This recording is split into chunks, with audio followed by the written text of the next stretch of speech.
Wait குறைக்கணும்னு நினைக்கிறவங்க கரிஞ்சீரகம் வெந்தயம் ஓமம் சாப்பிட்டா எக்ஸஸ் ஆஃப் கொலஸ்ட்ரால் ஃபேட் லிவர்ல இருக்கிற கொழுப்பை அப்படியே வழிச்சு விட்ட மாதிரி எடுத்துரும். நம்ம தொப்பை இருக்காது. நைட்ல நீங்க ரெகுலரா கரிஞ்சீரகம் எடுத்தீங்கன்னா வயிறு பிளாட் ஆயிடும். வெயிட் ரிடக்ஷனுக்கு மட்டும் இல்ல, மரணத்தை தவிர எல்லா நோய்களுக்கும் அருமருந்துன்னு வரும்போது இதை நான் ரொம்ப லவ் பண்ற விஷயம் என்னன்னா, கிளினிக்கு நிறைய பசங்க வருவாங்க, காலேஜ் பசங்க, ஒரு 28 வயசு 30 வயசு, அக்கா சுகருக்கு அப்படிவாங்க. இப்ப இருந்தே மருந்து சாப்பிடணும். ஹோமியோல நாங்க வந்துட்டு நவாப்பழம், சிறு குறிஞ்சான் கீரை, கோவக்காய், காட்டு பருத்தி இப்படிதான் மருந்தா கொடுப்போம். பட் இருந்தா கூட அதை எடுத்துக்கணும்னா கூட நான் சுகர் பேஷண்ட் அதை எடுக்கணுமா அப்படின்னு ஒரு கவலையா வருவாங்களா. எனக்கு வந்து அது ஒரு போதை மாதிரி ஆயிடுச்சு. ஒண்ணுமே இல்ல, இந்த டிப்ஸ் சொல்றேன். நான் வந்து ஜெனரல் எல்லாருக்குமே 5 கொய்யா இலை, 1 ஸ்பூன் சீரகம், 1 ஸ்பூன் வெந்தயம், ஆவாரம் 5, ஆவாரம் பூ கிடைக்கல, நாட்டு மருந்துக்குள்ள ஆவாரம் பொடி கிடைக்கும், கொய்யா இலையுமே பொடியா கிடைக்கும். 1 டம்ளர் தண்ணி ஊத்தி கொதிக்க வச்சு 1/2 டம்ளர் வந்து வடிகட்டி கொய்யா இலை கஷாயம் காலை வெறும் வயிற்றுல 48 நாள் குடிங்க. சுகர் இல்லாம போயிடும். நைட்ல இந்த கரிஞ்சீரகம் வெந்தயம் ஓமம் ட்ரை பண்ணுங்கன்னு சொல்வேன். ஆக்சுவலி எத்தனை வெளிநாடுகள்ல இருந்து இங்க இருந்து கொய்யா இலை காய வச்சு ஃபாரினுக்கு வைஃப்ஸ் அனுப்பிச்சிருவாங்க. அங்க இருந்து வருவாங்க, நான் அதை குடிச்சேன், இன்னைக்கு வரைக்கும் எனக்கு திருப்பி சுகரே வரல, 10 வருஷமா நான் நல்லா இருக்கேன்னு சொல்லும் போது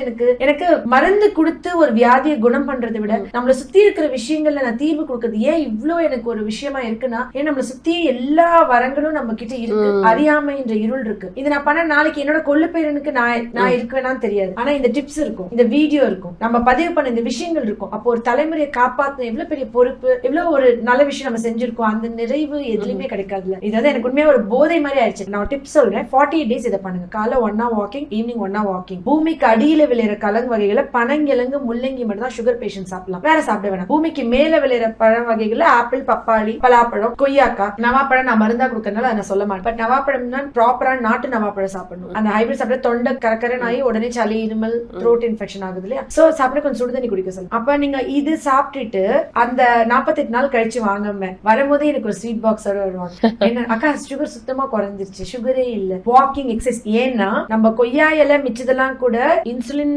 செக்ரீஷனை தான் இது பண்ணுது, சுகர் லெவல தான் குறைக்குதுன்னா இது டைரக்டா போய் கணையத்துல ஆக்ட் பண்ணி இன்சுலினை சுரக்க வைக்கும். கிளாண்டுலர் ரெமெடின்னு சொல்லலாம். இது வந்துட்டு ஒவ்வொரு கிளாண்ட்லயும் ஆக்ட் பண்ணுது. நம்மளோட டெஸ்டிஸ் வந்து ஒரு கிளாண்ட், ஓவரி ஒரு கிளாண்ட், கணையம் ஒரு கிளாண்ட், தைராய்டு ஒரு கிளாண்ட், லிவர் வந்து ஒரு லார்ஜஸ்ட் ஆர்கன். லிவரை கம்ப்ளீட்டா டிடாக்ஸ் பண்ணுது. இது வந்து அப்படி ஒரு anti bacterial, anti viral, anti fungal எல்லாமே எவ்வளவு தூரத்துக்குன்னா நான் சொன்ன ஆச்சரியப்படுவீங்க. ஆக்சுவலி பிரமிட்ஸ்ல மம்மிஃபை பண்ணும்போது நிறைய ராஜாக்களுடைய பிரமிட்ஸ்ல வந்து கருஞ்சீரகத்தை போட்டு பாடியை வந்து புதைச்சிருக்காங்க. அதை எடுத்து பார்க்கும்போது ஏன்ஷியன்ட் கிரீக்ஸ் இல்ல, எஜிப்சியன் சிவிலைசேஷன், கிரீக் சிவிலைசேஷன் உலகத்துல பெஸ்ட் சிவிலைசேஷன்.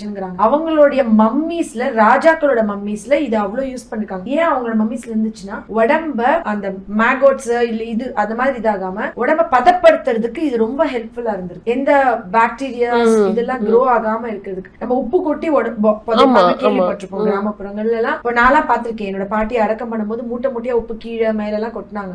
ஆனா கருஞ்சீரகத்தை கொட்டி புதைச்சிருக்காங்கன்றது எவ்வளவு ஆச்சரியமா இருக்கு.